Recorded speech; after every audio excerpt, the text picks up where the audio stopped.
오늘은 5월 3일 부활절 다섯째 주일입니다. 예배를 시작하겠습니다.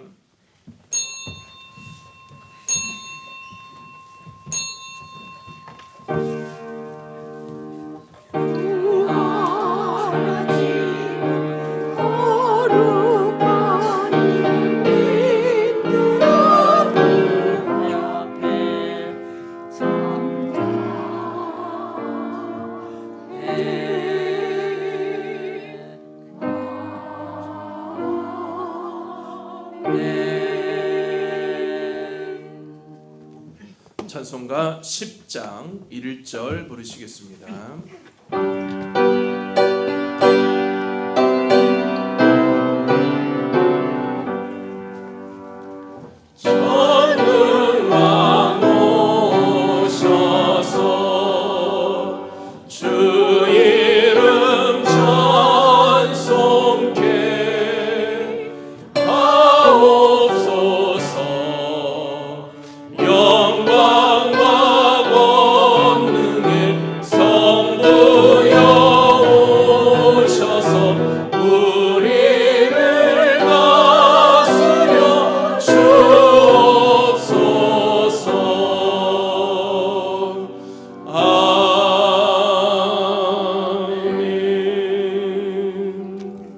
성시교독은 95번 가정주일입니다. 성시교독은 95번 가정주일. 내가 사람의 방언과 천사의 말을 할지라도 사람이 없으면 소리나는 우리와 우리는 꽹가리가 되고 내가 예언하는 능력이 있어 모든 비밀과 모든 지식을 알고 또 산을 옮길 만한 모든 믿음이 있을지라도 사랑이 없으면 내가 아무것도 아니오. 내가 내게 있는 모든 것으로 구제하고 또 내 몸을 불사르게 내줄지라도 사랑이 없으면 내게 아무 유익이 없느니라. 사랑은 오래 참고 사랑은 온유하며 시기하지 아니하며 사랑은 자랑하지 아니하며 교만하지 아니하며 무례히 행하지 아니하며 자기의 유익을 구하지 아니하며 성내지 아니하며 악한 것을 생각하지 아니하며 불의를 기뻐하지 아니하며 진리와 함께 기뻐하고 모든 것을 참으며 모든 것을 믿으며 모든 것을 바라며 모든 것을 견디니라. 사랑은 언제까지나 떨어지지 아니하되 예언도 패하고 방언도 그치고 지식도 패하리라. 그런즉 믿음, 소망, 사랑 이 세 가지는 항상 있을 것인데 그 중에 제일은 사랑이라. 아멘. 이 시간 우리 사도신경으로 신앙을 고백하겠습니다. 전능하사 천지를 만드신 하나님 아버지를 내가 믿사오며 그 외아들 우리 주 예수 그리스도를 믿사오니 이는 성령으로 잉태하사 동정녀 마리아에게 나시고 본디오 빌라도에게 고난을 받으사 십자가에 못 박혀 죽으시고 장사한 지 사흘 만에 죽은 자 가운데서 다시 살아나시며 하늘에 오르사 전능하신 하나님 우편에 앉아 계시다가 저희로서 산 자와 죽은 자를 심판하러 오시리이다. 성령을 믿사오며 거룩한 공예와 성도와 서로 교통하는 것과 죄를 사하여 주시는 것과 몸이 다시 사는 것과 영원히 사는 것을 믿사옵나이다. 아멘. 찬송가 559장입니다.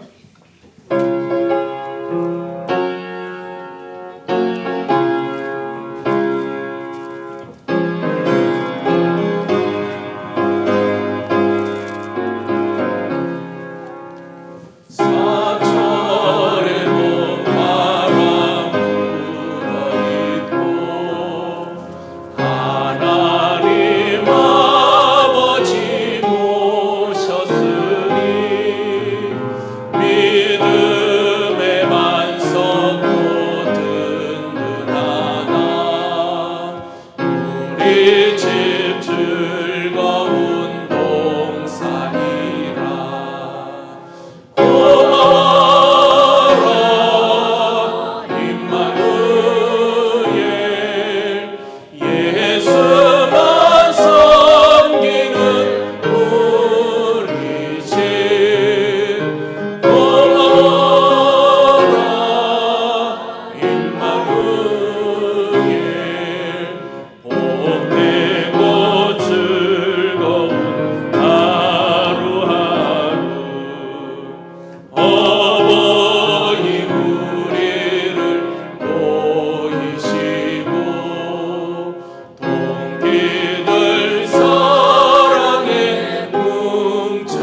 아침과 저녁에 수고하여 다 같이 일하는 온 식구가 한 상에 둘러서 먹고 마셔 여기가 우리의 낙원이라 고마워라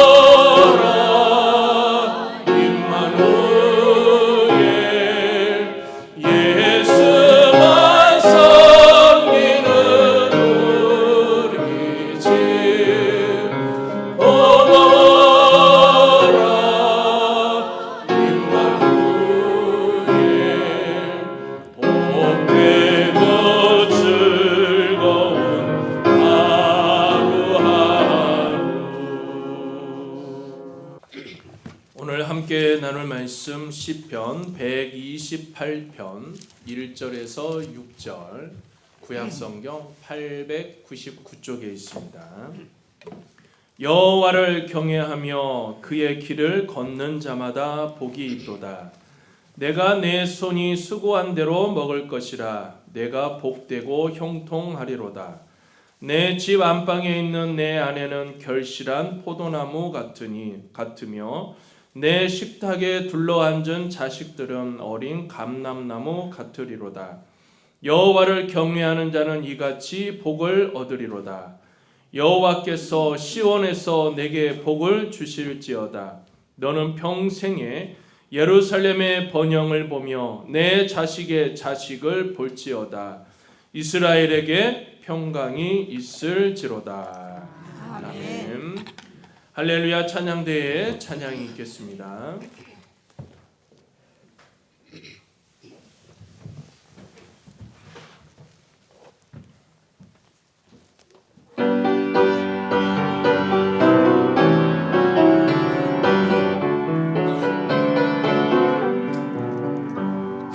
나를 기르시는 목자여 나는 주님의 귀한 어린 양 푸른 풀밭 맑으시는 물가 나를 늘 인도하여 주시라 주는 나의 좋은 목자 나는 그의 어린 양 저를 따라 꼴을 내게 부족한 자는 없어라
감사합니다. 오늘 주신 말씀 행복한 가정을 세우는 비결 제목을 함께 말씀을 나누고자 합니다. 성도 여러분, 희망찬 5월의 첫 주일 아침입니다. 만물이 생동하고 꽃들이 향기를 내뿜는 이 아름다운 계절에 하나님께서 우리에게 가정이라고 하는 가장 고귀한 선물을 다시금 묵상하게 하시니 참으로 감사합니다. 오늘 저는 여러분과 아주 재미있고도 뼈 있는 유머 하나를 나누면서 설교를 시작할까 합니다. 평생을 진정한 행복이 어디에 있는지 찾아서 전 세계를 떠돌던 한 사람이 있었습니다. 그는 돈도 벌어보고 높은 자리에 올라보기도 했지만 마음 한구석에 허전함을 채울 길이 없었습니다. 그러다 마침내 인생의 긴 여정을 마치고 천국 문 앞에 도달하게 되어졌습니다. 그곳에서 문지기 베드로를 만났습니다. 베드로가 그에게 물었습니다. 자네 평생 행복을 찾아 헤매다 왔다고 들었네. 자네가 내린 그 결론, 그 행복이란 무엇인가? 남자는 기다렸다는 듯이 마치 인생의 한을 풀듯이 당당하게 대답을 했습니다. 제가 생각하는 행복은 아주 명확합니다. 첫째는 돈 걱정이 전혀 없어야 한다는 것입니다. 둘째는 매일 산의 진미를 먹으며 즐거워해야 한다는 것입니다.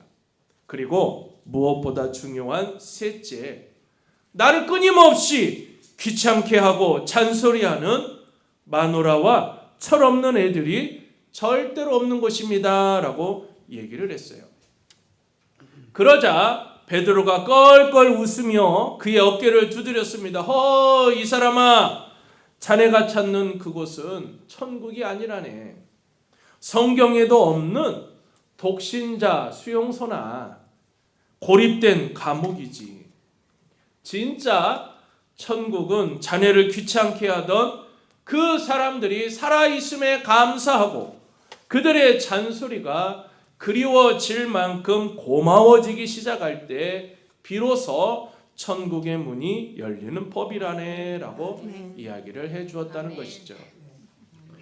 여러분, 이 이야기가 우리에게 주는 교훈이 무엇입니까? 우리는 흔히 행복을 저 멀리 있는 이상적인 파라다이스 혹은 손에 잡히지 않는 막대한 부나 사회적 명성에서 찾으려고 합니다. 내가 조금만 더 넓은 집으로 가면 행복할 텐데, 내 자녀가 남들보다 뛰어난 대학에 가면 근심이 없을 텐데 라고 말하며 지금 곁에 있는 가족들을 그 행복의 조건이 아닌 장애물이나 짐으로 여길 때가 있다는 것이죠. 하지만 하나님께서는 세상을 창조하실 때 행복의 원천을 안개 너머에 숨겨두시지 않으셨습니다. 바로 우리가 매일 아침 푸스스한 모습으로 마주하고 있는 바로 우리의 가족. 그 지극히 평범하고 때로는 고단한 일상 속에 행복의 씨앗을 이미 심어 두셨다고 하는 것이죠. 오늘날 현대사회는 가정을 단순히 경제적인 공동체나 기능적인 사회 단위로 보려고 합니다. 효율성을 따지고 가성비를 계산하면서 내 권리가 우선시되는 장소로 변질시키고 있다고 하는 것이죠. 그러나 성경은 가정을 그렇게 정의하지 않습니다. 성경은 가정을 하나님의 영광이 머무르는 거룩한 장소이자 이 땅에서 유일하게 허락되어진 천국의 모형으로 정의하고 있는 것이죠. 아멘. 가정이 무너지면 개인의 영혼이 흔들리고요. 영혼이 흔들리면 나라와 교회의 근간이 흔들릴 수밖에 없는 거예요. 그렇기 때문에 가정은 우리가 지켜야 할 최후의 보루가 되어지는 겁니다. 여러분 믿으십니까? 아멘. 오늘 우리가 함께 펼친 본문 시편, 바로 그 128편은 이른바 성전에 올라가는 노래 중 하나입니다. 무슨 내용이냐? 순례자들이 하나님을 만나러 가며 불렀던 바로 이 노래의 중심에는요, 뜻밖의 가정의 복, 이 가정의 복이 자리 잡고 있었어요. 여호와를 경외하며 그의 길을 걷는 자가 누리는 바로 이 복을 이보다 더 입체적으로 묘사한 곳이 있을까 생각이 되어질 정도로 매우 구체적으로 묘사합니다. 자신이 수고한 대로 먹는 정직한 기쁨, 안방에서 결실한 포도나무처럼 향기를 내뿜는 아내, 그리고 식탁에 둘러앉은 어린 감람나무 같은 자녀들, 이것이야말로 성경이 우리에게 제시하는 가장 찬란하고도 현실적인 천국의 풍경이라고 하는 것입니다. 오늘 이 거룩한 주일 아침 우리는 이 말씀을 거울 삼아서 우리 가정에 무너진 구석은 없는지 우리가 함께 점검해 보는 귀한 시간이 될 수 있기를 바랍니다. 아멘. 세상을 따라가느라 찢기고 상처 입은 우리 가족들의 마음을 그럼 어떻게 치유할 수 있을까요? 하나님이 처음 설계하셨던 바로 그 아름다운 설계도를 다시 꺼내어 우리 가정을 하나님의 기쁨으로 채우는 바로 이 비결을 아주 깊이 있고 세밀하게 오늘 살펴보고자 합니다. 오늘 선포되어지는 말씀을 통해서 여러분의 가정이 메마른 광야에서 샘물 터지는 오아시스로 변화되는 역사가 있기를 주님의 이름으로 간절히 축원합니다. 첫째는 가정은 하나님의 설계도라고 하는 것입니다. 우리 따라합시다. 가정은 하나님의 설계도입니다. 하나님의 설계도입니다. 오늘 본문 1절을 한번 보면 여호와를 경외하며 그의 길을 걷는 자마다 복이 있도다. 여호와의 길을 걷는 자마다 복이 있다라고 선언을 하고 있어요. 이 짧은 한 구절은 우리 가정의 기초 공사가 어디에서부터 시작되어져야 하는지를 단호하게 설명을 하고 있죠. 성도 여러분, 집을 지을 때요, 가장 중요한 것이 무엇일까요? 화려한 인테리어일까요? 아니면 그 안에 놓여지는 비싼 가구들일까요? 아니겠죠. 가장 중요한 게 뭐예요? 기초. 그 다음은 설계도라고 하는 것입니다. 설계도가 잘못되어지면 아무리 값비싼 자재를 써도 그 집은 결국 어떻게 될까요? 위태로워 보일 수밖에 없어요. 오늘날 수많은 가정이 위기를 겪는 근본적인 이유는 기술이 부족해서가 아니라 하나님이 만드신 원래의 설계도를 잃어버렸기 때문이죠. 많은 이들이 가정을 자신의 소유물이나 그리고 자아 실현을 위한 도구로 착각하며 살아가고 있습니다. 어떻게 해요? 내 집이니까 내 마음대로 하겠다고 하는 가장의 독단이 있어요. 내 자식은 반드시 내 못다한 꿈을 이루어 주어야 한다고 하는 부모의 집착이 있어요.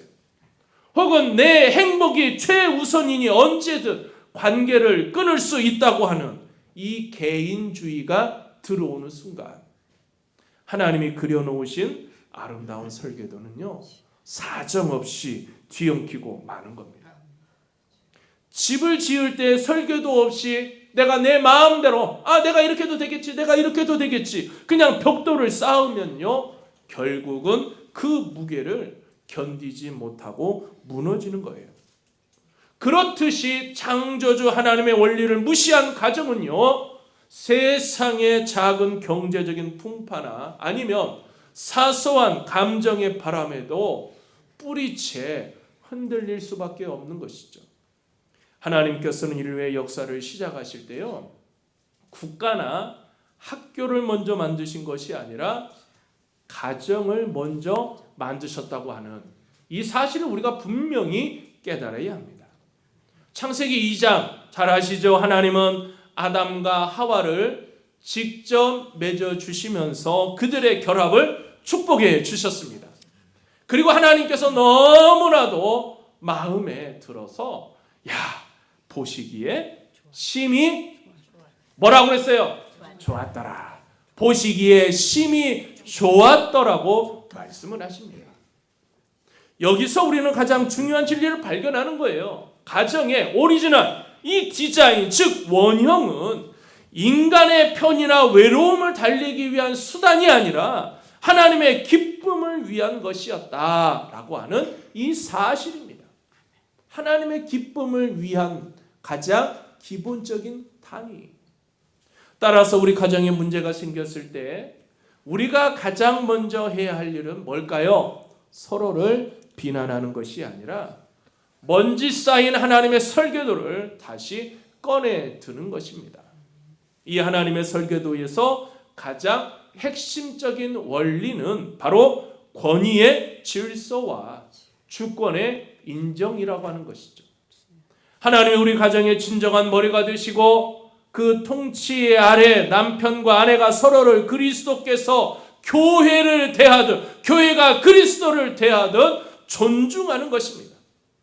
자녀들은 그 부모의 질서 있는 사랑 안에서 하나님의 권위를 자연스럽게 배우게 되는 것이죠. 주권이 하나님께 있음을 온 가족의 구성원들이 다 입술과 삶으로 고백을 하게 되어질 때 가정 안의 고질적인 갈등은 비로소 해결의 실마리를 찾기 시작한다고 하는 거예요. 우리가 여러분 생각해 보세요. 부부 싸움을 하게 되어질 때 무엇 때문에 우리가 싸웠을까요? 대개 누가 더 옳으냐, 누가 더 손해를 보느냐 따지며 끝없는 평행선을 달립니다. 그러나요, 하나님이 주인 되시는 가정은 질문이 다르겠죠. 누가 더 옳은가가 아니라 하나님이 이 상황에서 무엇을 원하시는가? 하나님이 이 세상, 이 어떠한 모습, 우리의 가정의 형편 모든 것을 다 아시는데 그 속에서 진정 하나님이 나에게, 우리 가정에게 원하시는 것이 무엇인가? 내 자존심이 세워지는가가 아니라 하나님의 영광이 가려지는가? 혹시라도 나의 행동과 나의 말로 인하여서 하나님의 영광이 가려지는 이러한 불충을 우리가 하고 있지는 않는가? 주인이 나에게서 하나님으로 바뀌는 순간 가정의 모든 대화와 결정의 기준이 이렇게 혁명적으로 변화하게 되어진다고 하는 것이죠. 자, 주인이 하나님으로 바뀔 때 우리는 비로소 가족을 내 욕심을 채우기 위한 수단이나 감정의 배설구로 보지 않게 되어지는 거예요. 대신 하나님이 나에게 잠시 맡겨주신 고귀한 청지기적 선물로 대하게 되는 것이죠. 내 남편, 내 아내, 내 자녀라고 하는 이 소유권을 십자가 앞에 내려놓으십시오.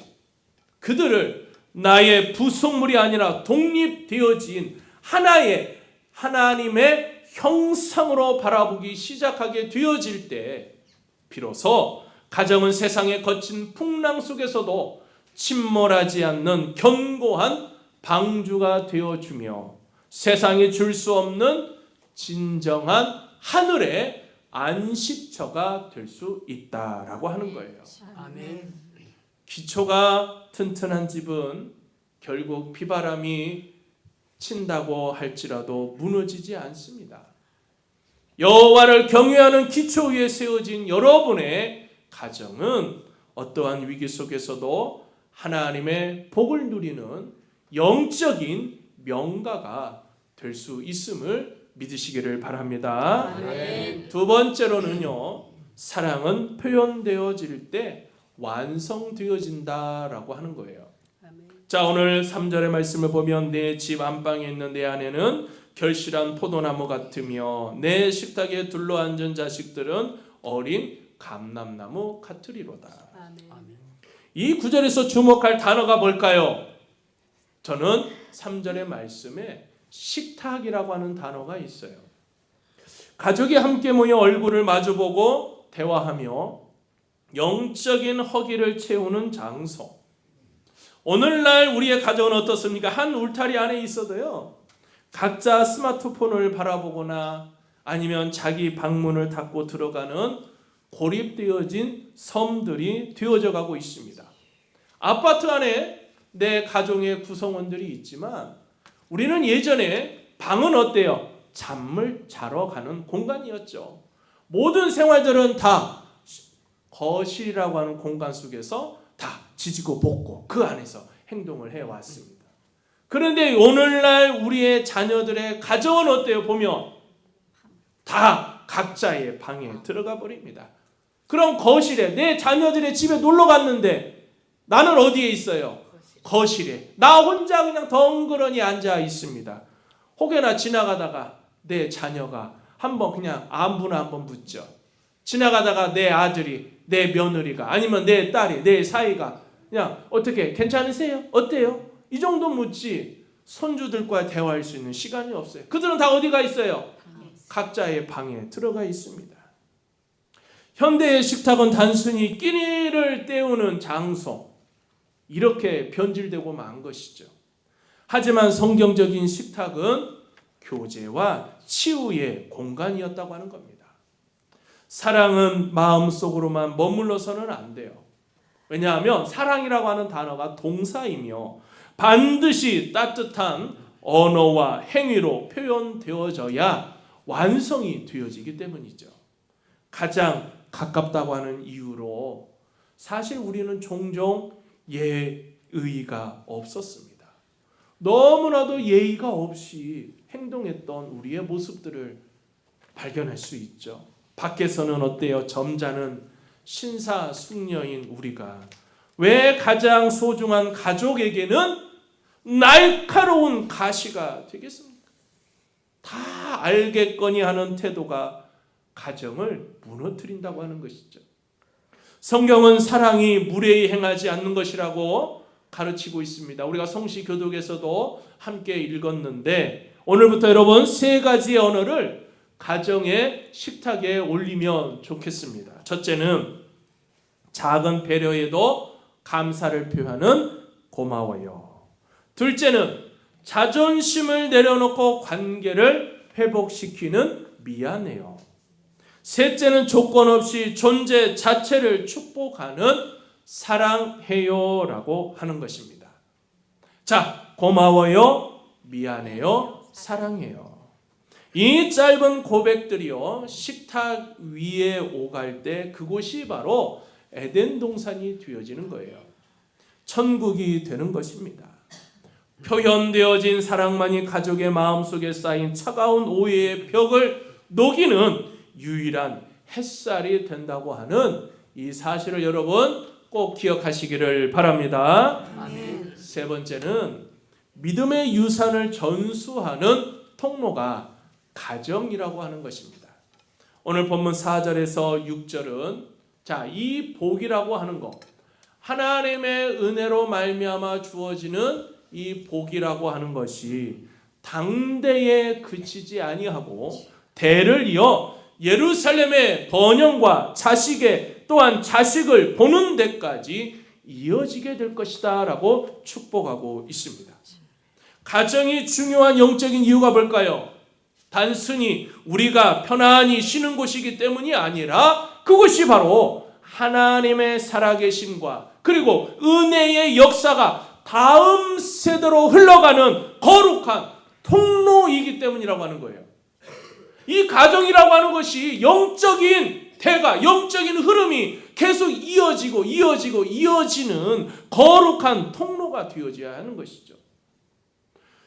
부모는 자녀에게 성경 지식을 말로만 전달하는 교사가 아니라 삶의 태도로 신앙을 보여주는 인생의 모델입니다. 자녀들은 부모의 입술에서 나오는 훈계보다요, 부모가 고난 속에서 하나님을 어떻게 신뢰하는지, 평소에 얼마나 간절히 기도하는지 그 뒷모습을 보며 하나님을 입체적으로 배운다고 하는 것이죠. 우리가요, 가정 안에서 서로 허물을 덮어주고 그리고 용서하는 모습을 보일 때 자녀는 하나님의 무궁한 자비를 깨닫게 되어지는 것이죠. 아멘.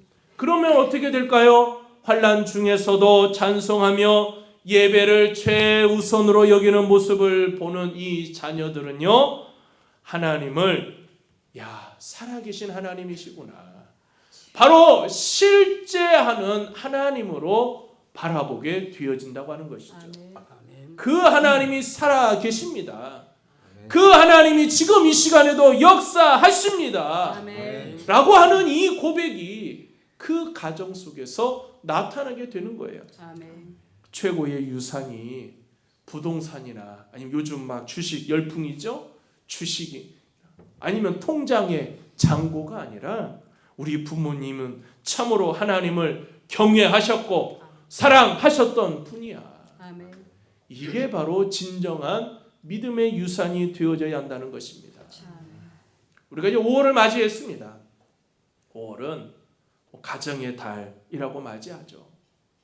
이 가정의 달 5월을 맞이해서 우리 가정이 세상의 유행과 또는 성공의 신화만을 따르는 것이 아니라 하나님의 말씀이 흐르는 거룩한 신앙의 학교가 될 수 있기를 바랍니다. 아멘. 우리가 먼저 하나님 앞에 바로 서서 바로 그 영적인 권위를 회복하게 되어진다면, 우리 자녀들은 시편의 고백처럼 어린 감람나무같이 훌륭하게 자라나 이 시대를 치유하고 하나님의 나라를 확장하는 귀한 제목이 될 수 있을 것입니다. 아멘. 사랑하는 성도 여러분, 오늘 본문 5절 이렇게 결론을 맺습니다. 여호와께서 시온에서 내게 복을 주실지어다.